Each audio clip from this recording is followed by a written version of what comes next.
MV ഹോണ്ടിയസിൽ പടർന്നു പിടിച്ച hanta virus ബാധ ലോകരാജ്യങ്ങളെ കടുത്ത ആശങ്കയിലാക്കുന്നു. 3 പേരുടെ മരണത്തിനിടയാക്കിയ വൈറസ് ബാധയെ തുടർന്ന് വിവിധ രാജ്യങ്ങളിൽ നിന്നുള്ള 29 യാത്രക്കാർ കപ്പലിൽ നിന്ന് രഹസ്യമായി മടങ്ങിയെന്ന വിവരമാണ് ഇപ്പോൾ പുറത്തുവരുന്നത്. ഏപ്രിൽ 24-ന് ഇവർ കപ്പൽ വിട്ടതായും ഇതിൽ 12 രാജ്യങ്ങളിൽ നിന്നുള്ളവർ ഉൾപ്പെട്ടിട്ടുണ്ടെന്നും കപ്പൽ ഉടമകളായ ഓഷ്യൻ എക്സ്പെഡിഷൻസും ഡച്ച് സർക്കാരും സ്ഥിരീകരിച്ചു. MV ഹോണ്ടിയസ് കപ്പലിലെ ഹാൻഡ വൈറസ് ബാധയെക്കുറിച്ചുള്ള പുതിയ വെളിപ്പെടുത്തലുകൾ അന്താരാഷ്ട്ര തലത്തിൽ വലിയ ആശങ്കയാണ് ഉയർത്തുന്നത്. മുൻപ് വന്ന റിപ്പോർട്ടുകൾ പ്രകാരം രോഗം ബാധിച്ച് മരണമടഞ്ഞ ഡച്ച് പൗരനും അദ്ദേഹത്തിന്റെ ഭാര്യയും മാത്രമാണ് കപ്പലിൽ നിന്ന് പുറത്തുപോയതെന്നായിരുന്നു കരുതിയിരുന്നത്. എന്നാൽ കപ്പലുടമയും ഡച്ച് സർക്കാരും പുറത്തുവിട്ട വിവരങ്ങൾ പ്രകാരം 12 വിവിധ രാജ്യങ്ങളിൽ നിന്നുള്ള 29 യാത്രക്കാർ ഏപ്രിൽ 24-ന് തന്നെ രഹസ്യമായി കപ്പലിൽ നിന്ന് മടങ്ങിയെന്ന ഞെട്ടിക്കുന്ന വിവരമാണ് പുറത്തുവരുന്നത്. Britain, Canada, Denmark, Germany, Netherland, New Zealand, Saint Kitts and Nevis, Singapore, Sweden, Switzerland, Turkey, US എന്നീ വിവിധ രാജ്യങ്ങളിൽ നിന്നുള്ളവർ ഇക്കൂട്ടത്തിലുണ്ട്. ഇതിൽ 2 പേരുടെ രാജ്യം ഏതാണെന്ന് കണ്ടെത്താൻ പോലും അധികൃതർക്ക് ഇതുവരെ സാധിച്ചിട്ടില്ല എന്നത് സാഹചര്യത്തിന്റെ ഗൗരവം വർദ്ധിപ്പിക്കുന്നു.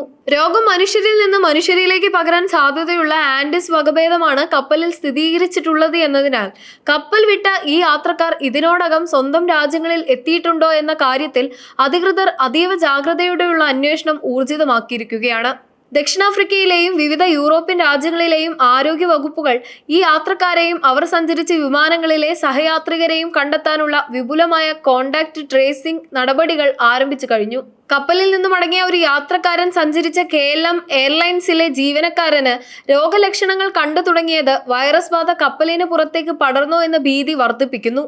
നിലവിൽ അന്താരാഷ്ട്ര തലത്തിൽ നിരീക്ഷണം ശക്തമായിട്ടുണ്ടെങ്കിലും പുറത്തുപോയ യാത്രക്കാരുടെ കൃത്യമായ വിവരം ലഭ്യമല്ലാത്തത് രോഗവ്യാപനം തടയാനുള്ള ശ്രമങ്ങൾക്ക് വലിയ വെല്ലുവിളിയാണ് ഉയർത്തുന്നത്. രോഗലക്ഷണം പ്രകടിപ്പിച്ച ജീവനക്കാരനെ നിലവിൽ പരിശോധനകൾക്ക് വിധേയമാക്കിയിരിക്കുകയാണ്.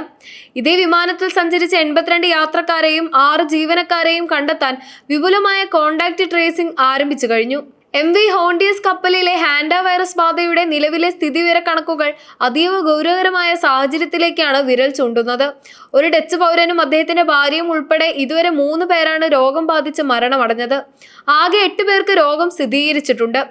ഇവർ ബ്രിട്ടൻ, ജർമ്മനി, നെതർലാൻഡ്, സ്വിറ്റ്സർലൻഡ്, ദക്ഷിണാഫ്രിക്ക എന്നീ രാജ്യങ്ങളിലായി ചികിത്സയിലാണ്. ഇതിനു പുറമെ നിലവിൽ ഡച്ച് പൗരനും 2 സിംഗപ്പൂർ പൗരന്മാരും നിരീക്ഷണത്തിന്റെ ഭാഗമായി ക്വാറന്റൈനിലാണ് കഴിയുന്നത്.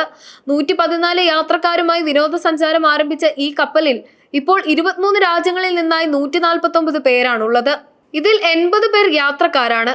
ബ്രിട്ടൻ, US, സ്പെയിൻ എന്നീ രാജ്യങ്ങളിൽ നിന്നുള്ളവരാണ് കപ്പലിലുള്ളവരിൽ ഭൂരിഭാഗവും. ഹാൻഡ വൈറസ് കുടുംബത്തിലെ തന്നെ ഏറ്റവും അപകടകാരിയായ വകഭേദങ്ങളിൽ ഒന്നാണ് ആൻഡിയ. സാധാരണയായി ഹാൻഡ വൈറസുകൾ എലികളിലൂടെയോ അവയുടെ വിസർജ്യങ്ങളിലൂടെയോ ആണ് മനുഷ്യരിലേക്ക് പകരുന്നത്. എന്നാൽ MV ഹോണ്ടിയസ് കപ്പലിലെ റിപ്പോർട്ട് ചെയ്യപ്പെട്ട ആൻഡിസ് വൈറസിന് മറ്റു ഹാൻഡ വൈറസുകളിൽ നിന്ന് വ്യത്യസ്തമായി മനുഷ്യരിൽ നിന്ന് മനുഷ്യരിലേക്ക് നേരിട്ട് പകരാനുള്ള ശേഷിയുണ്ട് എന്നതാണ് ഇതിനെ അതീവ ഗുരുതരമാക്കുന്നത്. ഈ ഒരു പ്രത്യേകത കാരണം തന്നെ ആരോഗ്യ വകുപ്പുകൾ ഈ വൈറസിനെ അതീവ ജാഗ്രതയോടെയാണ് വീക്ഷിക്കുന്നത്.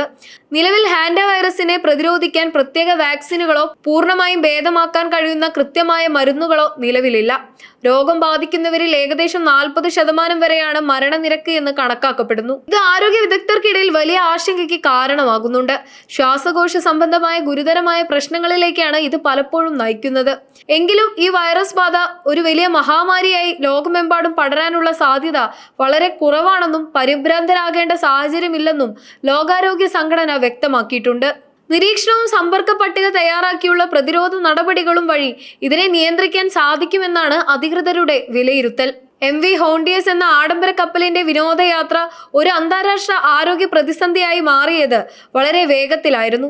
ഏപ്രിൽ 1-ന് അർജന്റീനയിൽ നിന്ന് അന്റാർട്ടിക്കയുടെ മനോഹാരിത തേടി പുറപ്പെട്ട ഈ കപ്പലിൽ ഏപ്രിൽ 6-നാണ് ആദ്യമായി ഹാൻഡ വൈറസ് ബാധ സ്ഥിരീകരിക്കുന്നത്. തുടർന്ന് ഏപ്രിൽ 11-ന് ആദ്യ മരണം റിപ്പോർട്ട് ചെയ്തതോടെ യാത്രക്കാരുടെ ഇടയിൽ ഭീതി പടരുകയും വിനോദയാത്ര ഒരു ദുരന്തമായി മാറുകയും ചെയ്തു. നിലവിൽ അറ്റ്ലാന്റിക് സമുദ്രത്തിലൂടെ സ്പെയിനിലെ ടെനറിഫ് ദ്വീപ് ലക്ഷ്യമാക്കി കപ്പൽ നീങ്ങുന്നുണ്ടെങ്കിലും വൈറസ് പടരാനുള്ള സാധ്യത മുൻനിർത്തി സ്പെയിനോ നെതർലാൻഡ്സോ കപ്പൽ തങ്ങളുടെ തീരത്തടുപ്പിക്കാൻ ഇതുവരെ അനുമതി നൽകിയിട്ടില്ല. സമുദ്രമധ്യത്തിൽ കുടുങ്ങിക്കിടക്കുന്ന ഈ സാഹചര്യം യാത്രക്കാരെയും ജീവനക്കാരെയും ഒരുപോലെ കടുത്ത മാനസിക സമ്മർദ്ദത്തിലാക്കുന്നുണ്ട്. എന്നാൽ ഈ പ്രതിസന്ധിയെ കൂടുതൽ സങ്കീർണമാക്കുന്നത് കപ്പലിൽ നിന്നും നിശബ്ദരായി മടങ്ങിയ 29 യാത്രക്കാരുടെ സാന്നിധ്യമാണ്. രോഗവ്യാപനം മനുഷ്യരിൽ നിന്ന് മനുഷ്യരിലേക്ക് സാധ്യമായ ആൻഡിസ് വകഭേദം സ്ഥിരീകരിച്ച സാഹചര്യത്തിൽ ഈ യാത്രക്കാർ അറിയാതെ തന്നെ വൈറസ് വാഹകരായിട്ടുണ്ടോ എന്ന ആശങ്ക ലോകരാജ്യങ്ങളെ മുൾമുനയിൽ നിർത്തുന്നു. ഇവർ വിമാനമാർഗവും മറ്റും വിവിധ രാജ്യങ്ങളിലേക്ക് മടങ്ങിയത് വൈറസ് അന്താരാഷ്ട്ര തലത്തിൽ പടരാൻ കാരണമായേക്കാം എന്ന ഭീതി നിലനിൽക്കുകയാണ്. ഇതിന്റെ അടിസ്ഥാനത്തിൽ വിവിധ രാജ്യങ്ങളിലെ ആരോഗ്യ വകുപ്പുകൾ അതീവ ജാഗ്രത പ്രഖ്യാപിക്കുകയും കപ്പൽ വിട്ടുപോയവരെയും അവരുമായി സമ്പർക്കം പുലർത്തിയവരെയും കണ്ടെത്താൻ യുദ്ധകാലാടിസ്ഥാനത്തിൽ പ്രതിരോധ നടപടികൾ ആരംഭിക്കുകയും ചെയ്തിട്ടുണ്ട്.